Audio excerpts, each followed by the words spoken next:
मैं आत्मा में देख रहा हूं एक स्कूल को जहां पर सब बच्चे बीमार हो गए हैं। अभी अभी परमेश्वर मुझे दिखा रहा है, यहां बैठे बैठे खाने की वजह से, पानी पीने की वजह से। प्रार्थना करते खुदा बाप, जो तूने दिखाया है, तेरा आत्मा उन बच्चों को, उस सारे सिस्टम को छुए, अंधकार की शक्तियां और उसकी सारी योजनाओं को हम खत्म करते हैं खुदावन। शैतान की योजनाएं नाश हो मेरे पिता परमेश्वर। तेरा आत्मा जुम्बिश करे। अपने हाथों को उठाओ, क्योंकि खुदा बाप की आत्मा से मैं देख रहा हूं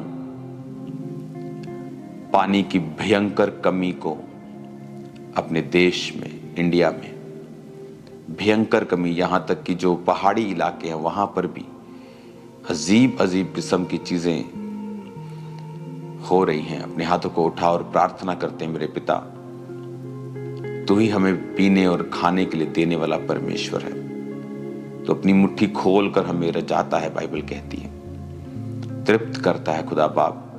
अपने देश की बेहतरी के लिए हम प्रार्थना करते हैं प्रभु यीशु के नाम में। अपने देश के प्रधानमंत्री के लिए, अपनी स्टेट के मुख्यमंत्री के लिए प्रार्थना करते हैं खुदावन। उनकी सेहत के लिए प्रार्थना करते हैं खुदावन। तेरा हाथ उन पे आए, प्रार्थना करते हैं खुदावन, प्रभु यीशु मसीह के पवित्र नाम में। आमीन, आमीन। Hallelujah, hallelujah, hallelujah, hallelujah, hallelujah. खुदावन की उपस्थिति आपके बीच में मौजूद है चर्च। खुदावन की प्रेजेंस आपके बीच में मौजूद है राइट नाउ। वो आपके हृदयों में शांति को दे रहा है। वो आपके हृदयों से शैतान के सारे ट्रबल को, उधेड़ बुन जो लगी रहती है, जो बेचैनी, उन्हें खत्म कर रहा है। आज इस वचन को आप सुनेंगे, परमेश्वर का आत्मा आपकी जिंदगी में कार्य करेगा। प्रभु यीशु मसीह के पवित्र और सामर्थी नाम में हम मांगते हैं। आमीन, आमीन, आमीन। हालेलुया। खुदावन की प्रेजेंस, उसकी उपस्थिति में देख रहा हूं क्वायर के ऊपर। क्वायर अपने हाथों को उठाओ। खुदावन की प्रेजेंस आपके ऊपर है, खासकर जो बहनें हैं, खुदावन की उपस्थिति आपके ऊपर है राइट नाउ। खुदावन की प्रेजेंस आपके ऊपर है right now. Thank you Lord. वो आपको फिल कर रहा है, वो आपको भर रहा है उसकी उपस्थिति से, उसके मसे से, उसकी सामर्थ से।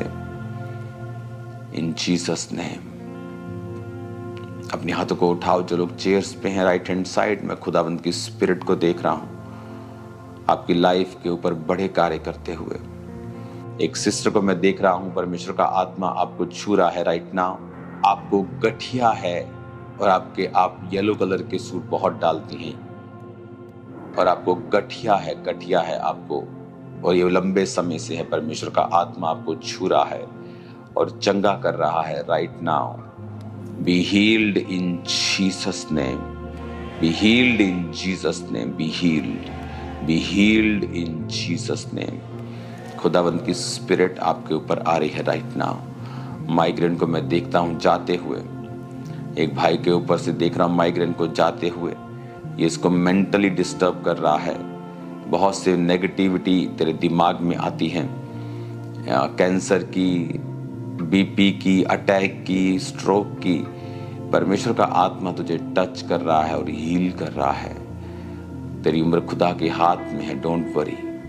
मैं तेरी लाइफ के ऊपर घोषणा करता हूं कि तू परमेश्वर के नाम में दीर्घ आयु से तृप्त होगा और परमेश्वर के उद्धार को देखेगा इन जीसस नेम। खुदावंद का आत्मा आपको छू रहा है और ब्लेस कर रहा है आज। प्रभु यीशु मसीह के पवित्र नाम में हम मांगते हैं। आमीन, आमीन, आमीन। हालेलुया। ऊंची आवाज में कहो hallelujah, hallelujah, hallelujah, hallelujah. Thank you Lord. अपनी बाइबल को उठाओ, अपने घुटनों पे आ जाओ या बैठ जाओ और कहो, पिता आज जो वचन मैं सुनने जा रहा हूं वो 100 गुणा फलों को लेके आए। अंधकार की शक्तियां इन वचनों को चुरा ना सके। प्रभु यीशु मसीह के पवित्र नाम में आमीन, आमीन, आमीन।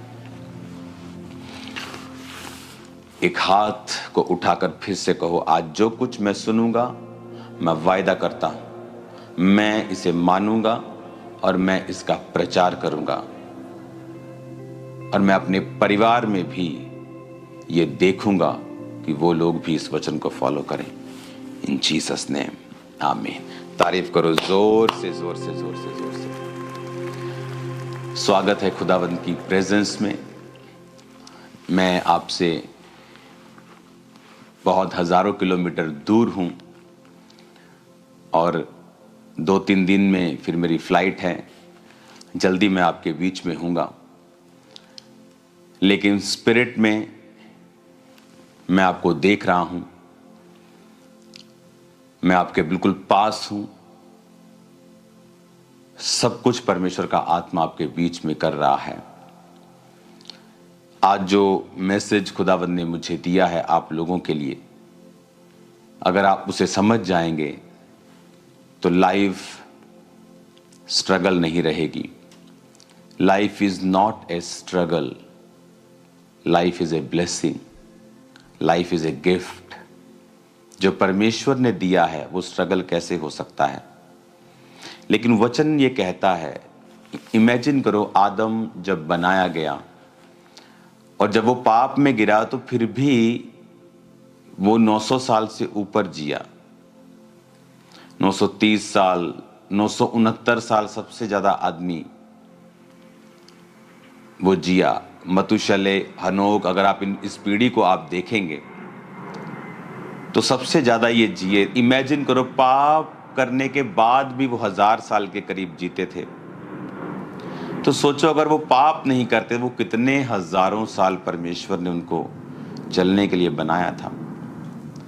उनका हार्ट 900 साल काम करता रहा, उनकी किडनीज, उनके लीवर, उनका ब्लड सिस्टम, उनके हार्मोन्स, उनकी आंखें। इमेजिन करो कि 900 साल तक कोई डॉक्टर नहीं होते थे तब कि ऐनक लगवा दी आपको। 900 साल तक वो जिए, क्योंकि परमेश्वर ने जब इंसान को बनाया उसने परफेक्ट बनाया, एक्सीलेंट बनाया। आज आप 1000 करोड़ का, 700-800 करोड़ का प्राइवेट प्लेन ले लो, 30 साल में वो पुराना हो जाता है। 20 साल बाद उसे अमीर लोग चेंज करने पे आ जाते हैं। कुछ तो 10 साल में चेंज कर देते हैं, 15 साल में चेंज कर देते हैं। 30 साल बाद वो आउटडेटेड सा लगता है, चलता है। लेकिन इमेजिन करो एक चीज 700 करोड़ की, 1000 करोड़ की, 1200 करोड़ की है और उसकी लाइफ 20-30 साल में वो रिटायर होने पे आता है। तो इमेजिन करो परमेश्वर ने जो इंसान बनाया वो 1000 साल जीता था। सोचो उसकी क्या वैल्यू होगी। अब इंसान 100 साल जीता है, 120 साल परमेश्वर ने उसकी उम्र ठहराई है, लेकिन अब वो 120 साल से भी कम जी रहा है। जैसे जैसे पाप बढ़ता गया उम्र कम होती गई। जैसे जैसे परमेश्वर के वचन के खिलाफ चीजें होती गईं, परमेश्वर अपनी ब्लेसिंग को कम करता गया। नूह के टाइम परमेश्वर ने कहा आदम यानी इंसान की उम्र 120 वर्ष की होगी। पता नहीं उसके बाद शायद परमेश्वर ने कुछ और डिसीजन ले लिया होगा, वो तो बाइबल में रिकॉर्ड हो गया। शायद अब और डिसीजन परमेश्वर का हो गया, अब 120 भी नहीं होगी। आप देखो अपने आसपास लोग 120 साल के अब नहीं जा रहे हैं। बहुत कम दुनिया में लोग हैं जो 100 क्रॉस कर रहे हैं। रीजन परमेश्वर नहीं है, रीजन इज सिन। हम परमेश्वर के वचन से दूर हैं। आज जो चीज मैं आपको दिखाना चाहता हूं उसे आप बड़े ध्यान से समझें। भजन संहिता 38 उसकी एक आयत में लिखा है, हे यहोवा क्रोध में आकर मुझे झिड़क न दे, ना जल जलाहट में आकर मेरी ताड़ न कर। क्योंकि तेरे तीर मुझ में लगे हैं और मैं तेरे हाथ के नीचे दबा हूं। तेरे क्रोध के कारण मेरे शरीर में कुछ भी आरोग्यता नहीं, मेरे पाप के कारण मेरी हड्डियों में कुछ भी चैन नहीं। क्योंकि मेरे अधर्म के कामों में मेरा सिर डूब गया और वो भारी बोझ के समान मेरे सहने से बाहर हो गए हैं। मेरी मूढ़ता के कारण कोड़ों से लगे मेरे घाव बसाते हैं और सड़ गए हैं। मैं बहुत दुखी हूँ और झुक गया हूँ और दिन भर मैं शोक का पहरावा पहने हुए चलता फिरता हूँ। क्योंकि मेरे कमर में जलन है और मेरी शरीर में आरोग्यता नहीं। मैं निर्बल और चूर हो गया हूँ, मेरे मन की घबराहट से कराहता हूँ। हे प्रभु, मेरी सारी अभिलाषा तेरे सम्मुख है और मेरा करहना तुझसे छिपा नहीं। मेरा हृदय धड़कता है, मेरा बल घटता जाता है, मेरी आंखों की ज्योति भी मुझसे जाती रही। मेरे मित्र मेरे संगी विपत्ति में अलग हो गए, मेरे कुटुंबी भी दूर जा खड़े हुए। ये कौन कह रहा है? ये दाऊद कह रहा है। दाऊद इसमें खुदा से कह रहा है कि तेरे तीर मुझ में लगे हैं, मैं तेरे हाथ के नीचे दबा हूं, मेरे शरीर में कुछ भी अच्छा नहीं, मेरी हड्डियों में चैन नहीं, मैं दुखी हूं, झुक गया हूं, कमर में जलन है, निर्बल हो गया हूं, घबराता रहता हूं, हृदय धड़कता है, हार्ट बीट बढ़ जाती है, बल कम हो गया है, आंखों की ज्योति कम हो गई है और लोग भी मेरे साथ नहीं। इसका रीजन दाऊद ने क्या दिया? इसका रीजन अगर आप देखेंगे 3 आयत में लिखा है, कहता मेरे पाप के कारण मेरी हड्डियों में कुछ भी चैन नहीं। दाऊद की जिंदगी में सब कुछ अच्छा था। जब वो अपनी छत पे टहल रहा था तो उसने एक औरत को नहाते हुए देखा और उसके बाद उसने उसको सुंदर थी वो, उसने उसको देखा और उसको बुलाया, उसके साथ व्यभिचार किया। जब वो प्रेग्नेंट हो गई, उसके पति को मरवा दिया ताकि दाऊद की बेइज्जती ना हो। और परमेश्वर ने अपने नबी को भेजा और कहा कि तूने पाप किया, अब तेरे घर से तलवार कभी भी दूर नहीं होगी। उसको माफी तो मिल गई, लेकिन पाप की सजा जो थी वो खत्म नहीं होती है। माफी अलग चीज है, सजा अलग चीज है। उसको माफी मिली, लेकिन जो सजा थी वो मरते दम तक दाऊद से अलग नहीं हुई। उसके घरों में तलवार चलती रही, उसके अपने बेटे उन्हीं तलवारों से मरते रहे।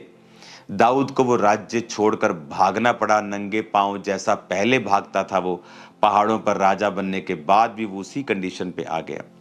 पर दाऊद ने कहा मेरे पाप के कारण, मेरे अधर्म के कामों के कारण मेरा सिर डूब गया, मेरी मूढ़ता के कारण। मूढ़ता, पाप कौन करता है? जो मूढ़ है। दाऊद उस समय पाप में गिरा जबकि राजा लोग युद्ध करने के लिए जाते थे। रिलैक्स हो गया लाइफ में, युद्ध करने का समय था वो। आप कई बारी प्रार्थना छोड़ देते हैं, आपकी लाइफ में सुख आ गए, गाड़ियां आ गई, घर आ गए, उसके बाद आप प्रेयर कम कर देते हैं, छोड़ देते हैं। सुख आ गया, शादियां आ गई, घरों में बड़े बड़े फंक्शन आ गए, आपने प्रार्थना करनी छोड़ दी।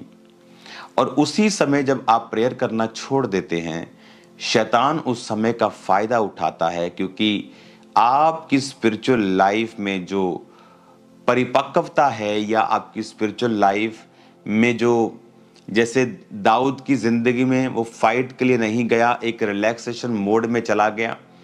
जो प्रेयर है वो आपको सेव करती है, आपके आसपास एक बाड़ा सा, एक एक गुंबद सा, एक गोला सा बना के रखती है, प्रोटेक्शन का, एक एक कंट्रोल का।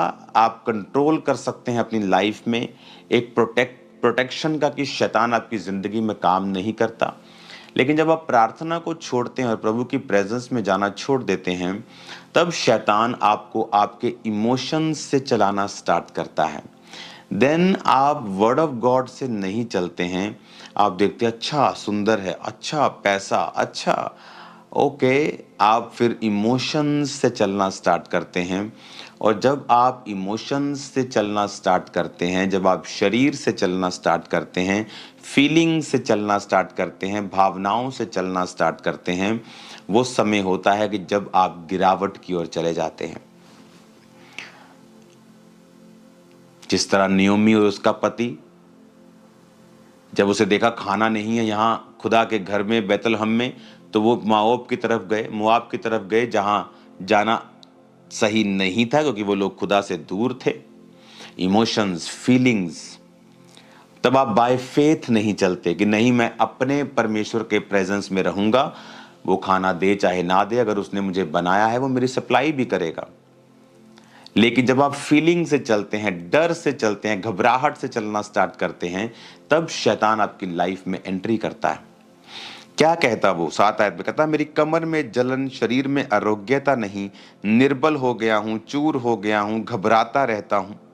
हार्ट बीट बढ़ गई है, घबराहट होती रहती है, मैं निर्बल हो गया हूँ, वीक हो गया हूँ, कमर दुखती है, दुखी हो गया हूँ, झुक गया हूँ, हृदय धड़कता है, बल घटता जाता है, आंखों में ज्योति नहीं है। इसका रीजन क्या था? कहता मेरे अधर्म के कामों में, मेरे पाप के कामों के कारण। वचन कहता है व्यभिचार करने वाला अपने शरीर के खिलाफ पाप करता है। प्रभु के खिलाफ तो वो पाप करता ही है, लेकिन वो अपने शरीर के खिलाफ भी पाप करता है। दो तरह की परीक्षाएं आप एक विश्वासी के रूप में देखते हैं। एक परीक्षा होती है जैसे दाऊद की जिंदगी में तब थी जब वो भेड़ बकरियों को चराता था। इसीलिए भेड़ बकरियों को चराता था क्योंकि फैमिली में रिजेक्टेड था। इसीलिए रिजेक्टेड नहीं था क्योंकि वो पापी था। वो इसलिए रिजेक्टेड था क्योंकि उसकी बातें उनके साथ मिलती नहीं थी। वो धर्मी था। यूसुफ के जीवन में परीक्षा आई जब वो गड्ढे में गिराया गया, इसलिए नहीं कि वो पापी था, इसलिए कि वो दूसरों से ज्यादा धर्मी था। जब वो बात करता था तो दूसरे चिढ़ते थे। जब वो बात करता था दूसरे चिढ़ते थे। क्यों चिढ़ते थे? क्योंकि जो धर्मी की बातें होती हैं वो दूसरा व्यक्ति जो पापी है, जो शारीरिक है, उसके लिए वो मूर्खता की बातें, उसके लिए वो बेवकूफ़ी की बातें हैं, उसके लिए वो बुद्धिमानी की बात नहीं है। वो सांसारिक रूप में चलते थे और इसीलिए वो उससे नफरत करते थे और उसको गड्ढे में गिराया। एक तो ये परीक्षा है। ये परीक्षा आपके पाप के कारण नहीं, आपकी पवित्रताई और प्रभु में अच्छी तरह से चलने के कारण है। इस परीक्षा के कारण आपके जीवन में दुख नहीं होगा। वो दुख जो आपको लगता है दुख है, वो धीरे धीरे परमेश्वर उसको आनंद में और विक्ट्री में और टेस्टिमनी में बदल देता है, क्योंकि उसी यूसुफ को परमेश्वर ने ट्रेंड किया और फिर वो प्रधानमंत्री की कुर्सी तक पहुंचा। लेकिन जो परीक्षा अधर्म के कामों के कारण और पाप के कारण आई, उसके कारण वो आपको फलवंत नहीं करती बल्कि आपको शर्मिंदा करती है। इसीलिए दाऊद जब उस पहाड़ पर भागा जा रहा था पाप के बाद, जब उसका बेटा उसके खिलाफ हो गया, तो वचन कहता है कि एक व्यक्ति आकर दाऊद को ओछा ओछा और कोसने लगा और दाऊद ने अपने लोगों को कहा इसको कुछ मत कहना, क्योंकि जो भी ये हो रहा है ये यहोवा की ओर से हो रहा है। यानी एक ऐसी परीक्षा जो हमने अपने पाप के कारण अपनी जिंदगी में ली है, वो हमें बढ़ाने के लिए नहीं है, बल्कि वो हमें शर्मिंदा करती है, कमजोर करती है, हमारे बल को कम करती है। लेकिन परमेश्वर कहता है कि मैं क्षमा करने वाला परमेश्वर हूं। और जब आप परमेश्वर की ओर फिर से जाते हैं और अपनी लाइफ में अपनी कमियों को रिकॉग्नाइज करते हैं कि ये मेरी जिंदगी में कमी है, और आप उसको छोड़ते हैं और आप परमेश्वर की ओर जाते हैं और परमेश्वर की प्रेजेंस में जाकर आप माफ़ी मांगते हैं और फिर से अपनी ज़िंदगी को आप लाइन पर लेके आते हैं और पाप से निकलते हैं, तो परमेश्वर फिर से आपको आनंद देता है। हालेलुया। अब 16 आयत में लिखा, कहता है क्योंकि मैंने कहा ऐसा ना हो कि वो मुझ पर आनंद करें, जब मेरा पांव फिसल जाता है वो मुझ पर अपनी बड़ाई मारते हैं। अब मैं गिरने पे हूँ, मेरा शौक निरंतर मेरे सामने है, इसलिए कि मैं तो अपने अधर्म को प्रकट करूंगा और अपने पाप के कारण खेदित रहूंगा। अब वो कह रहा है कि मैं अपने पाप के कारण खेदित हूं, यानी वो पश्चाताप कर रहा है। कहता है अधर्म को प्रकट करूंगा, प्रभु को बताऊंगा कि मुझसे अधर्म हुआ है और मैं उसकी माफी को मांगूंगा। जैसे ही आप माफी को मांगते हैं, आप प्रभु के साथ अपने कनेक्शन को राइट करते हैं। आप नशे को, व्यभिचार को, चोरियों को, परमेश्वर के नाम में आप मूर्ति पूजा को, बहुत सारी चीजें जो बाइबल के खिलाफ है, आप उनको जब छोड़ते हैं, तो वचन ये कहता है कि परमेश्वर आप पर कृपा करते हैं। वो कहता है कि वो तेरी लाइफ को फिर रिस्टोर करता है। जो छिन गया है, जो चला गया है, परमेश्वर उसको वापिस करता है। आमीन। अब 39 भजन संहिता 1 आयत में लिखा है, मैंने कहा मैं अपनी चाल चलन में चौकसी करूंगा ताकि मेरी जीभ से पाप ना हो। जब तक दुष्ट मेरे सामने है तब तक मैं लगाम लगाए अपना मुंह बंद किए रहूंगा। हालेलुया। अब अगर आप इस पूरे 39 अध्याय को आप पढ़ेंगे तो आपको ये मालूम होगा कि वो तौबा कर रहा है,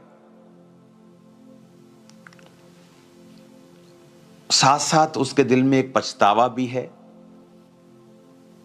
वो पेन अनबेरेबल है, लेकिन परमेश्वर उसको छुड़ाता भी है। और वो क्या कहता है कि भजन संहिता 38 उसकी 19 आयत में कहता है, मेरे शत्रु फुर्तीले और सामर्थी, मेरे बैरी बहुत से हैं। अब यहां पर वो एक चीज को बयान कर रहा है जो 16 आयत में लिखा है, क्योंकि मैंने कहा ऐसा ना हो कि वो मुझ पर आनंद करें। यानी जब आप पाप करते हैं तो आप अपने शत्रु को आनंद करने का मौका देते हैं।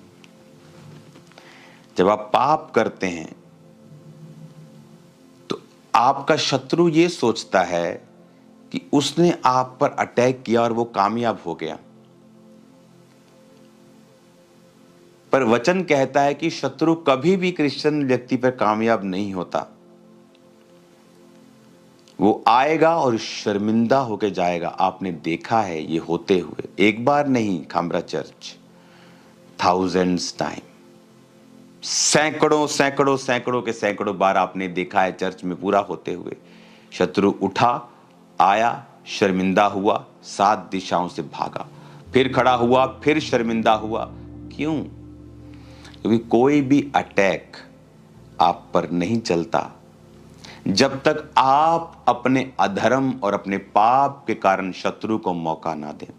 अब दाऊद ये कह रहा है कि मेरा शत्रु मुझ पर आनंद कर रहा है, प्रभु उसको रोक, मैं अपने पाप को मानता हूं।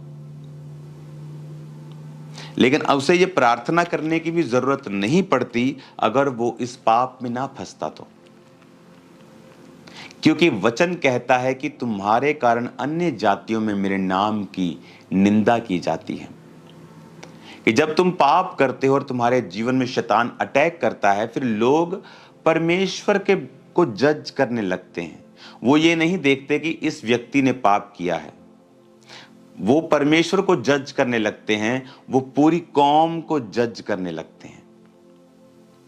हालेलुया।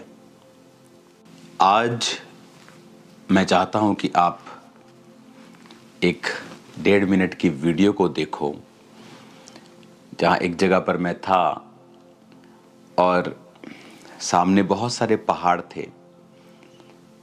तो मैंने परमेश्वर की आत्मा से अंदर कहा कि परमेश्वर, मैं इन पहाड़ों की ओर देख रहा हूं, मुझे कोई मैसेज दे तू।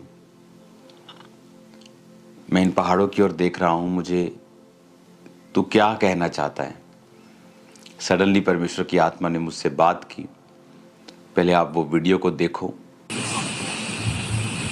2 पहाड़ है सामने, एक ये वाला जो ग्लेशियर है, 2000 मीटर ऊंचाई, और नीचे जब बारिश होती झरना यहाँ बहता है और फिर यहाँ से झरना बहता है और फिर नीचे आता है जंगल में, पर यहाँ पे इस झील में, और बहुत सारे पहाड़ इसके आसपास हैं। लेकिन जो पहाड़ सबसे बड़ा है वो उतना ही ग्लोरियस दिखता है, उतना ही मैजेस्टिक दिखता है। वही हाल आत्मा के लोगों का है। जितने वो आत्मा में बड़े, आत्मिक रूप से परमेश्वर के नज़दीक है सभी पहाड़, लेकिन जो विश्वासी, जो पास्टर्स खुदा के नज़दीक हैं, वो उतने ही मैजेस्टिक और ग्लोरियस और महिमा में दिखते हैं। खुदा के करीब जाओ और एक बड़ा पहाड़ बन जाओ। छोटे पहाड़ भी देखने में अच्छे लगते हैं, सुंदर लगते हैं, ग्लोरियस लगते हैं, लेकिन जो ग्लोरी उन पहाड़ों में, ये आप दुनिया का रेयरेस्ट कॉम्बिनेशन देख रहे हो, जहाँ पे ग्लेशियर है, साथ ही फॉरेस्ट है और साथ ही वो पानी है। ये बहुत ही रेयर कॉम्बिनेशन है दुनिया में, ग्लेशियर, फॉरेस्ट और नदियाँ तीनों एक ही जगह। हालेलुया। आपने उस वीडियो को देखा कि जितने आप स्पिरिचुअली हायर लेवल पे हैं, आप उतने ही ग्लोरियस और मैजेस्टिक हैं। और जितने ही आप स्पिरिचुअली कम लेवल पे हैं, आप दिखने में आप भी अच्छे हैं, बट जो ग्लोरी, जो महिमा, जो एक ऑरा जो उस पहाड़ का है, वो दूसरे पहाड़ों का नहीं है। उसी तरह से जब आप स्पिरिचुअली अपने आप को ग्रो कर जाते हैं, आप स्पिरिचुअली अपने आप को हायर लेवल पर ले जाते हैं, बर्फ भी आप पर पड़ती है, ग्लोरियस भी आप ही लगते हैं। लेकिन जो दूसरे पहाड़ हैं वो भी पहाड़ हैं, लेकिन जो लोग देखना चाहते हैं वो उन पहाड़ों की ओर आकर्षित होते हैं। अपनी लाइफ में अगर किसी चीज के लिए जोर लगाना है तो वो है आपको स्पिरिचुअलिटी में बढ़ना कैसे है। जैसे ही आप स्पिरिचुअल लाइफ में ग्रो करना स्टार्ट करते हैं, सडनली वो चीजें जो आप स्ट्रगल कर रहे थे पाने के लिए, आपकी लाइफ में आना स्टार्ट होती हैं। जब आप स्पिरिचुअली अगर एक पास्टर हैं, तो अगर आप स्पिरिचुअल हैं, आपने बहुत से लोगों को देखा होगा। अब मैं ये बात आपको बहुत बार बताता हूं कि 2 तरीके हैं अपना चेहरा लाल करने के। एक तो अच्छी खुराक खा के आप अपने चेहरे को अच्छा कर सकते हो, या फिर अपने चेहरे पर खुद ही थप्पड़ मार मार के अपने आप को लाल कर सकते हो। पर ये वाला लाल तो कुछ ही दिन रहेगा। ये उसी तरह के लोग होते हैं जो विरोध करके, जो किसी बड़े आदमी का विरोध करके सिर्फ दिखना चाहते हैं। ये उसी व्यक्ति की तरह है जो लाल चेहरा चाहता है, लेकिन खाने पीने से नहीं, सेहत बनाकर नहीं, थप्पड़ मार मार के अपने आप को लाल कर रहा है। उससे फायदा नहीं होगा, क्योंकि वो लालगी थोड़ी देर की होगी। लेकिन जिसने खुराक खाकर चेहरा और तंदुरुस्त किया है, वो तो सदा ही बना रहेगा। मैं पास्टर्स की तरह कपड़े डाल के सवाल करने लग जाऊं, उससे मैं पास्टर नहीं बन जाता हूं, या बिशप नहीं बन जाता हूं, या प्रेरित नहीं बन जाता हूं। कहां है मेरी चर्च? कहां है मेरे लोग? अगर मैं अध्यक्ष हूं, बिशप मतलब अध्यक्ष, तो कहां है मेरी चर्चिस? कितने पास्टर्स मैंने इकट्ठा किए, कितने लोग मुझे सुनते हैं? आप सिर्फ नाम के अध्यक्ष हैं, आप सिर्फ नाम के पास्टर्स हैं। काम व्यक्ति का बताता है कितनी रूहें आपने बचाई हैं, कितने लोगों को परमेश्वर की ओर आप लेके आए हैं। सिर्फ बात करने से सब कुछ नहीं होता है। ये वो लोग हैं जो सिर्फ अपना चेहरा लाल करना चाहते हैं, दिखना चाहते हैं, पर ऐसी मशहूरी किसी काम की नहीं होती। लेकिन जिन व्यक्तियों ने परमेश्वर के लिए कार्य किया है, जो ये जानते हैं कि हमें स्पिरिचुअलिटी में बढ़ना है, वो स्पिरिचुअल लाइफ में जब बढ़ते हैं, वो खुद ब खुद उनकी लाइफ पर एक ग्लोरी आ जाती है। खुद ब खुद लोग उनकी ओर आकर्षित होते हैं, क्योंकि परमेश्वर ने उनको वो महिमा दी है, उन्हें वो ब्लेसिंग दी है, उन्हें वो अनॉइंटिंग दी है, उन्हें वो अभिषेक दिया है। बहुत से सदूकी फरीसी चिढ़ते थे और शहर में रहते थे और कोई भी उनके पास नहीं आता था। लेकिन यूहन्ना बपतिस्मा देने वाला जंगलों में रहता था और भीड़ उसके पास थी। और यही बेचारे सदूकी और फरीसियों को मुश्किल लगती थी कि ये लोगों का ध्यान अपनी ओर कर रहे हैं, ये हमें फिनिश कर देंगे, हमारा पॉलिटिकल, हमारा सिस्टम सब खत्म हो जाएगा। और इसीलिए वो जीसस क्राइस्ट का भी विरोध करते थे और यूहन्ना का भी विरोध करते थे। लेकिन उन्हें पता नहीं था कि उनका मकसद कोई पॉलिटिकल नहीं है, कोई सरकार बनाना नहीं है, कोई एमएलए बनाना नहीं है। उनका मकसद था परमेश्वर में लोगों को सुदृढ़ करना, और उसकी वजह से वो ज्यादा प्रेजेंस में रहते थे, खुदाबंद के साथ खड़े रहते थे, और उसी वजह से वो ब्लेसिंग, वो एक ग्लोरी, वो ऑरा जिसे आप आज की भाषा में बोलते हो, उनकी लाइफ पर रहता था। और वो दूर नहीं कर सकता कोई भी, वो दूर नहीं कर सकता कोई भी। वो ट्राई कर सकते हैं, लेकिन ट्राई करने के बाद वो ब्लेसिंग उन दूसरों की और बड़ी हुई उनको मिलती है। हालेलुया।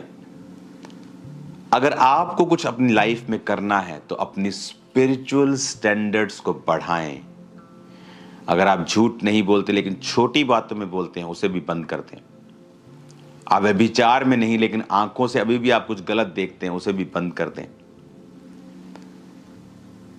आप और अपनी स्पिरिचुअल लाइफ को मजबूत करें। देन आपको प्रार्थना करने की भी कई बार जरूरत नहीं पड़ेगी। सडनली वो एक्सपेंशन, वो ग्लोरी आपकी लाइफ में परमेश्वर आपको देगा। हालेलुया। सडनली आप देखोगे परमेश्वर का आत्मा किस तरह से आपकी लाइफ में काम कर रहा है। आज लोग, आप अपने नाम को जितना मर्जी बड़ा रख लो, कहां है लेकिन आपके लोग, आपकी चर्च, कहां आप वचन सुनाते हैं? आप लोगों से सवाल करते हैं, आप क्या हैं? क्या है आपकी डॉक्ट्रिन? कहां है आपका वचन? कहां है आपकी चर्चेस? कहां आपने पास्टर्स तैयार किए हैं? मैं सिर्फ एक चोला डाल के आ जाऊं और बोलूं मैं फलाना हूं, मैं ढिमकाना हूं, उससे आप फलाना ढिमकाना नहीं बन जाते हैं। आपके कर्म बताते हैं, आपकी कॉलिंग बताती है, आपने जो काम किए वो बताते हैं। आप एक पास्टर हैं, आप एक बिशप हैं, या आप एक प्रेरित हैं, या आप कौन हैं। हालेलुया।